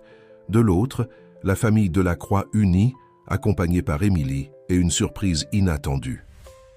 Marie-Claire. La voix de Vincent faiblit en voyant son ex-compagne entrer dans le tribunal. Elle était encore plus élégante que dans ses souvenirs, les cheveux gris rehaussant sa beauté mûre. « Adrien m'a tout raconté », expliqua-t-elle, son accent français toujours présent après tant d'années. « Je ne pouvais pas rester à l'écart de quelque chose d'aussi important pour notre famille. » Léo observait fasciné la femme qui, il le savait maintenant, était la mère de son frère. Il y avait des traits d'Adrien en elle, le même sourire, gentil, les mêmes yeux expressifs. « Madame Dufort », Vincent se corrigea, remarquant l'alliance à sa main, « Marie-Claire convient encore, sourit-elle. Nous sommes tous ici pour la même raison, n'est-ce pas? Pour préserver quelque chose de spécial. » Avant qu'ils ne puissent continuer leur conversation, le juge entra dans la salle. L'audience était sur le point de commencer quand Léo chuchota quelque chose à Émilie, qui acquiesça et fit signe à Vincent. « Votre honneur », Vincent se leva. « Avant que nous ne commencions les procédures formelles, mon fils aimerait présenter quelque chose. » Le juge, un homme à l'expression sévère mais aux yeux doux, ajusta ses lunettes. « Poursuivez. » Léo manœuvra son fauteuil jusqu'à l'avant de la salle, sa tablette connectée au système de projection. Sur l'écran, son documentaire commença à être projeté, mais ce n'était plus seulement le projet original. De nouvelles histoires avaient été ajoutées, incluant des témoignages émouvants de personnes dont les vies avaient été transformées par le Café Aurore. « Cet endroit, » commença Léo, sa voix claire et confiante, « n'est pas seulement un vieux bâtiment. C'est un morceau vivant de l'histoire de Paris, et maintenant nous voulons garantir qu'il continue d'être un espace de transformation pour les prochaines générations. » Les images se succédaient, de vieilles photos se mêlaient à des projets futurs. Des histoires du passé dialoguaient avec des rêves pour demain. Le tribunal assistait dans un silence respectueux. Même les avocats de l'opposition semblaient touchés. « Le projet Aurore, » continua Léo, « ne va pas détruire le Café Aurore. Il va élargir sa mission originale. Parce que savez-vous ce que nous avons découvert? Que depuis le début, cet endroit a toujours été plus qu'un café. C'était un refuge, un point de rencontre, un espace de possibilités. » Marie-Claire, assise à côté d'Adrien, tenait discrètement la main de son fils. Vincent remarqua le geste et pour la première fois ne ressentit ni jalousie ni regret, seulement de la gratitude pour tous les chemins qui les avaient amenés jusqu'ici. « Votre honneur !» C'était Émilie qui parlait maintenant, se levant aux côtés de Léo. « Ce que nous proposons n'est pas seulement une rénovation physique, c'est un engagement envers l'accessibilité, l'inclusion, la préservation des mémoires et la création de nouvelles histoires. » Le juge retira ses lunettes, les nettoyant pensivement. « Jeune homme, s'adressa-t-il à Léo, vous avez dit que vous aviez découvert quelque chose sur le café. Qu'avez-vous appris d'autre pendant ce processus ?» Léo sourit, regardant sa famille réunie. Nous avons appris que parfois nous devons perdre notre chemin pour trouver la bonne direction, que les familles peuvent avoir beaucoup de formes différentes, et que certains endroits ont le pouvoir de guérir des blessures dont nous ne savions même pas qu'elles existaient. Un murmure d'approbation parcourut la salle. Madame Marthe, assise au premier rang, essuyait discrètement ses yeux avec son tablier. « Et savez-vous quoi d'autre » continua Léo, sa voix chargée d'émotions contenues. « Cette nuit d'orage, quand je me suis abrité au café, ce n'était pas une coïncidence. Je comprends maintenant que c'était le début de quelque chose de plus grand que nous tous. » Vincent observait son fils cadet avec admiration.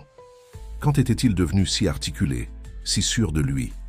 Le garçon, effrayé de la nuit pluvieuse, s'était transformé en un jeune homme capable de toucher les cœurs et de changer les perspectives. Marie-Claire se pencha en avant, chuchotant à Adrien « Il a ton don avec les mots, mon cher, et le cœur fort. » Près de son père, les avocats de Constantine Global s'agitaient inconfortablement sur leur siège. Il était évident qu'ils n'étaient pas préparés à affronter non seulement des arguments légaux, mais une histoire de transformation et d'union familiale. La décision du juge fut unanimement favorable au projet Aurore. L'embargo fut levé, à condition que les éléments historiques du café soient préservés, une exigence qui faisait déjà partie des plans originaux. En sortant du tribunal, la famille élargie se réunit au café Aurore, même pour célébrer. « Cela mérite quelque chose de spécial », annonça Madame Marthe, disparaissant dans la cuisine. Quelques minutes plus tard, elle revint avec un plateau portant des tasses du fameux chocolat chaud, la recette secrète qui avait conquis Léo cette première nuit. « Avant de boire, dit Vincent, levant sa tasse, j'aimerais faire une annonce. Marie-Claire, ta présence aujourd'hui m'a fait réaliser quelque chose d'important. » Tous se tournèrent vers lui, curieux. Vincent continua. « Le projet Aurore ne peut pas être seulement à propos de préserver le passé. Il doit s'agir de construire des ponts vers l'avenir. C'est pourquoi j'aimerais proposer un partenariat avec ta galerie d'art en Provence. » Marie-Claire haussa les sourcils, surprise. « Comment ça ?»« Un programme d'échange culturel, » expliqua-t-il. « Des artistes français exposant au Brésil, des artistes brésiliens apportant leurs œuvres ici. Nous pouvons créer un corridor culturel entre les deux pays, commençant par le Café Aurore et ta galerie. » Adrien sourit, comprenant la signification plus profonde de la proposition. Ce n'était pas seulement un projet d'affaires, c'était une façon de reconnaître et de valoriser toutes les parties de leur histoire familiale. « J'adorerais, » répondit Marie-Claire, ses yeux brillants. « J'ai toujours cru que l'art a le pouvoir d'unir les gens, de transcender les frontières. »« Comme le café, » s'exclama Léo. « Vous vous souvenez de ce que Madame Marthe dit toujours, qu'une bonne tasse de café est un langage universel. » Émilie observait la scène, le cœur plein. Combien de choses avaient changé depuis cette nuit d'orage. Le café Aurore, qui avait été son refuge quand elle-même était perdue, se transformait maintenant en un phare de possibilités pour tant d'autres personnes. Émilie appela. Léo, utilisant le prénom qui était devenu si spécial, « Tu vas continuer à coordonner le projet, n'est-ce pas ?»« En fait, » intervint Vincent, « j'ai une autre proposition pour Émilie. » Il fit une pause, échangeant un regard significatif avec ses fils. « J'aimerais que vous preniez la direction générale du Centre culturel Aurore. Pas seulement le projet de construction, mais toute la gestion future. » Émilie sentit sa tasse trembler légèrement. « Je ne sais pas quoi dire. »« Dis oui, » encouragea Adrien. « Personne ne comprend mieux que toi l'esprit de cet endroit. »« Et tu fais déjà partie de la famille, » compléta Léo, sa sincérité touchante faisant sourire tout le monde. Marie-Claire, qui observait Émilie avec intérêt, ajouta « Parfois, les meilleurs leaders sont ceux qui comprennent la valeur des histoires simples, des connexions véritables. » « Comment avez-vous su cette nuit-là » Vincent s'adressa à Émilie. « Que mon fils avait besoin de plus qu'un abri contre la pluie. Comment avez-vous su exactement quoi faire, quoi dire ?»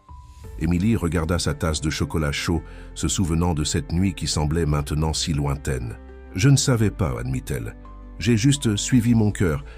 Parfois, c'est tout ce que nous pouvons faire. » Madame Marthe, qui avait écouté tout en silence, parla finalement. « Savez-vous ce que disait mon grand-père ?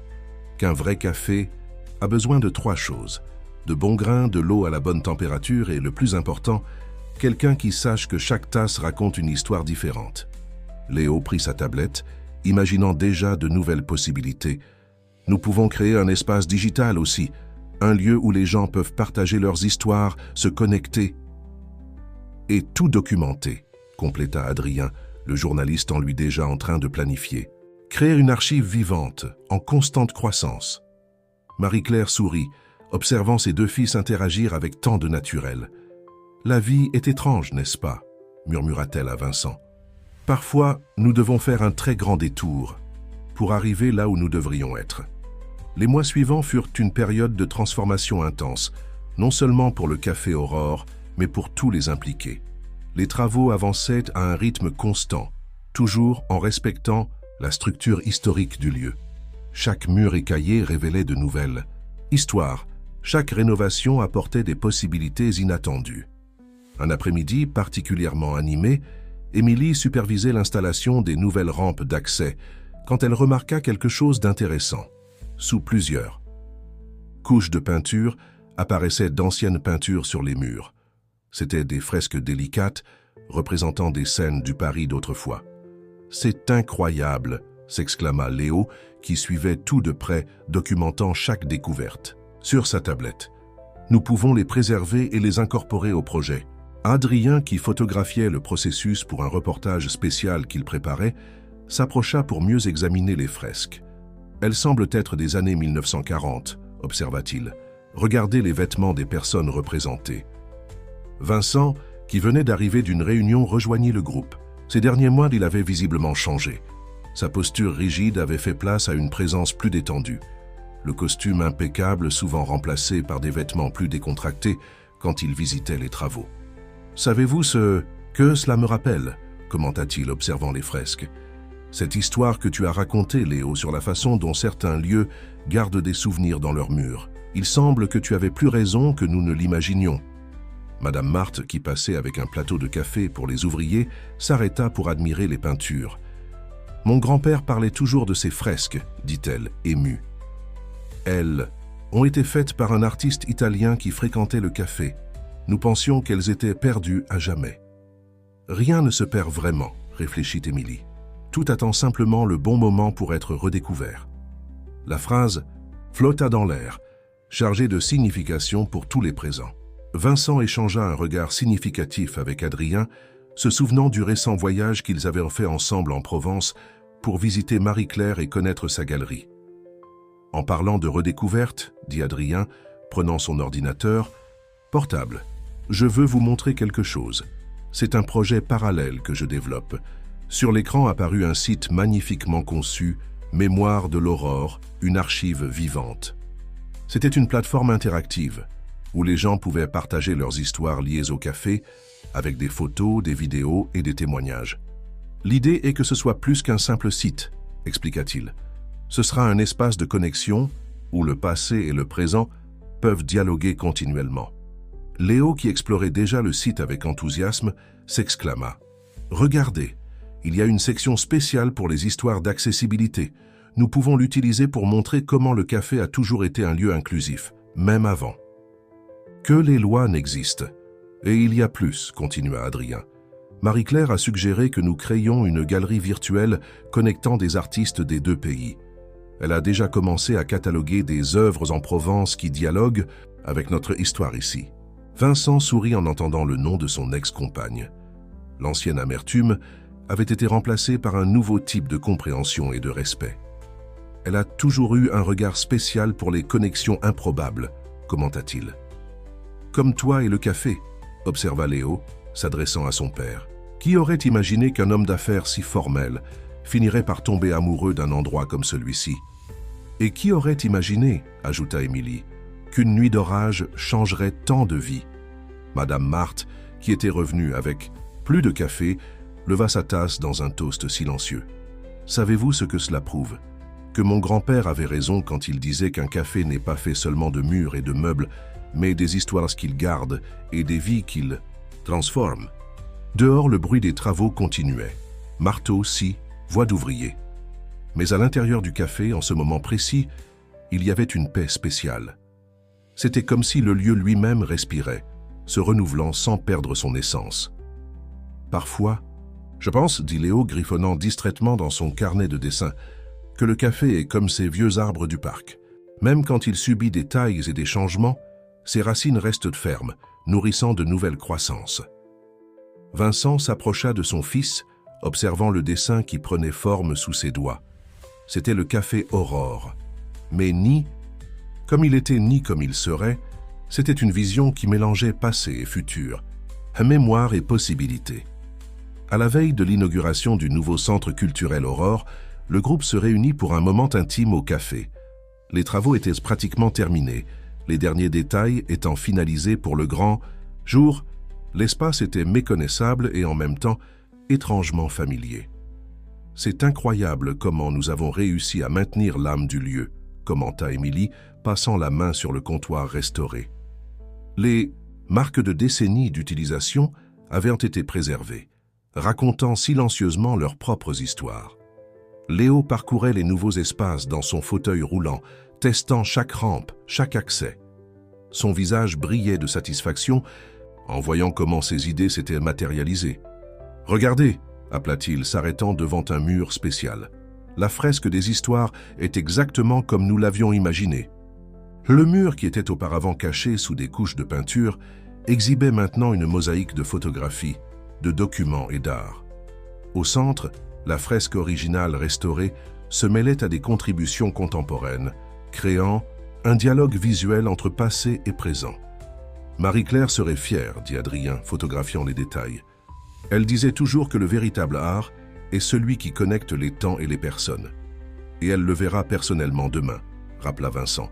Son avion arrive tôt le matin. Madame Marthe émergea de la cuisine, portant un plateau spécial. J'ai pensé que l'occasion méritait quelque chose de différent, sourit-elle. Sur le plateau, des tasses du chocolat chaud traditionnel se mêlaient au café spécial de la maison. Une fusion de l'ancien avec le nouveau, observa Émilie prenant une tasse. Comme tout ici. Léo avait arrêté son dessin un moment, observant le groupe réuni. Savez-vous ce qui est le plus cool? Comment chacun de nous a apporté quelque chose de différent à cet endroit.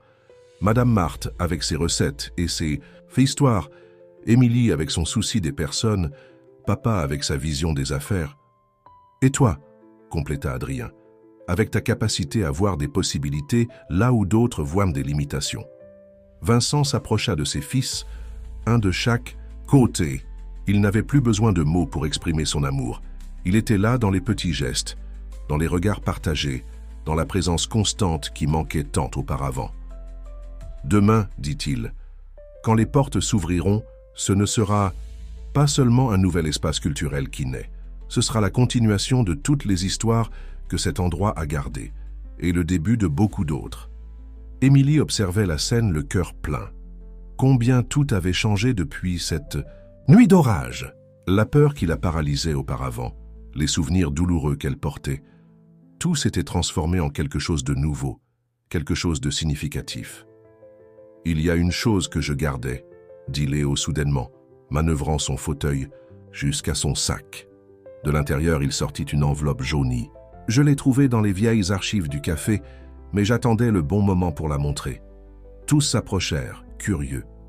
Dans l'enveloppe, une vieille photographie montrait le café Aurore lors de son premier jour de fonctionnement.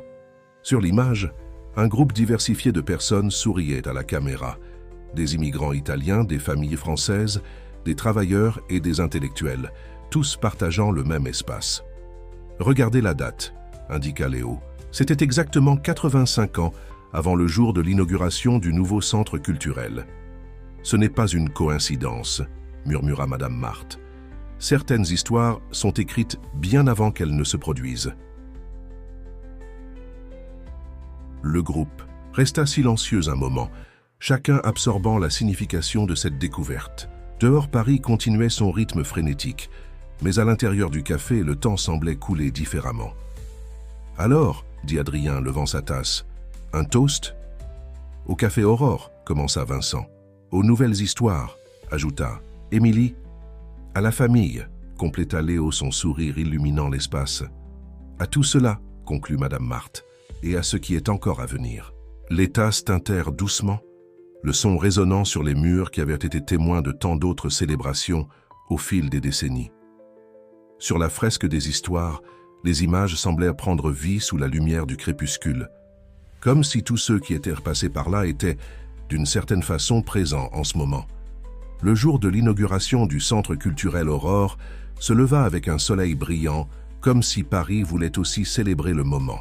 Une file se formait sur le trottoir bien avant l'heure prévue pour l'ouverture, des personnes de tous âges. Certaines qui connaissaient le café depuis des décennies, d'autres attirées par les histoires qu'elles avaient vues en ligne. Marie-Claire arriva tôt, apportant avec elle une énergie contagieuse et une sélection spéciale d'œuvres d'artistes français pour la première exposition de l'espace. En voyant Léo pour la première fois, ses yeux se remplirent de larmes. Il avait tant d'Adrien dans son sourire, tant de Vincent dans son regard déterminé. « Mon petit », elle embrassa le garçon, « tes dessins sont magnifiques. Nous devons organiser une exposition pour toi en Provence. » Léo rougit de plaisir tandis qu'Adrien souriait, observant l'interaction entre son frère et sa mère. C'était comme si un cercle se refermait enfin, une famille trouvant sa façon unique d'être complète. Émilie supervisait les derniers préparatifs quand elle remarqua Vincent debout devant la fresque des histoires, absorbé dans ses pensées. « Nerveux ?» demanda-t-elle, s'approchant. « Ému ?» corrigea-t-il. « Regardez tout ceci. Qui aurait dit qu'une nuit d'orage changerait tant de vies ? Madame Marthe, impeccable dans son nouvel uniforme spécialement conçu pour l'occasion, commença à servir le petit déjeuner spécial aux invités. L'arôme familier du café se mêlait maintenant à de nouveaux arômes. Pain frais de la boulangerie-école qui fonctionnerait sur place, fleurs des jardins suspendus conçus par Léo. « C'est l'heure », annonça Adrien, consultant sa montre. Vincent se positionna devant les portes principales, ses fils à ses côtés. Marie-Claire et Émilie complétèrent le groupe, chacun représentant une partie essentielle de la transformation qui s'était produite ici. « Avant que nous n'ouvrions, » dit Vincent, sa voix chargée d'émotion, « je veux remercier chacun d'entre vous. Cet endroit n'est pas seulement un centre culturel, c'est un témoignage du pouvoir du changement, de l'amour, de la famille sous toutes ses formes. » Léo, qui tenait les ciseaux pour couper le ruban, ajouta « Et ce n'est que le début. Nous, qu'avons tant de projets, tant d'histoires encore à raconter. » Les portes s'ouvrirent et le public commença à entrer. Les regards d'admiration, les exclamations de surprise, les sourires de reconnaissance, tout confirmait qu'ils avaient réussi. Le Café Aurore s'était transformé sans perdre son essence. Dans le nouvel espace polyvalent, une exposition photographique racontait l'histoire du café depuis ses premiers jours jusqu'à la transformation actuelle. Dans un coin spécial, la tablette de Léo affichait en boucle son documentaire, maintenant avec une nouvelle fin montrant l'inauguration. Marie-Claire, observant tout avec des yeux d'artiste, commenta « Vous avez créé plus qu'un espace culturel. Vous avez créé un lieu où les histoires peuvent continuer à grandir, comme une famille », compléta Adrien, embrassant son jeune frère. Émilie, qui s'était éloignée un moment pour observer la scène, ressentit une paix profonde. Son propre passé douloureux s'était transformé en quelque chose de beau, en une capacité à aider d'autres personnes à trouver leur chemin. Madame Marthe s'approcha d'elle, portant 2 tasses du chocolat chaud spécial. « Savez-vous ce que disait mon grand-père » sourit la dame. « Que certaines histoires sont comme le café. Elles ont besoin du temps juste pour atteindre leur point parfait. » Dehors, Paris continuait son rythme frénétique, mais à l'intérieur, du centre culturel Aurore, le temps semblait couler différemment. Les vieux murs, témoins silencieux de tant d'histoires, embrassaient maintenant de nouvelles possibilités, de nouveaux rêves, de nouveaux départs. Et ainsi, le Café Aurore renaissait, non seulement comme un espace physique, mais comme un symbole vivant de transformation et d'espoir. Un lieu où le passé et le futur se rencontraient pour danser, où les familles se reconnectaient, où les histoires continuaient à s'écrire, une tasse de café à la fois. Plus vous commentez et partagez, plus nous pourrons vous apporter des histoires qui touchent votre cœur. Laissez votre nom dans les commentaires et nous pourrons vous inclure dans l'une de nos prochaines histoires avec un message spécial rien que pour vous.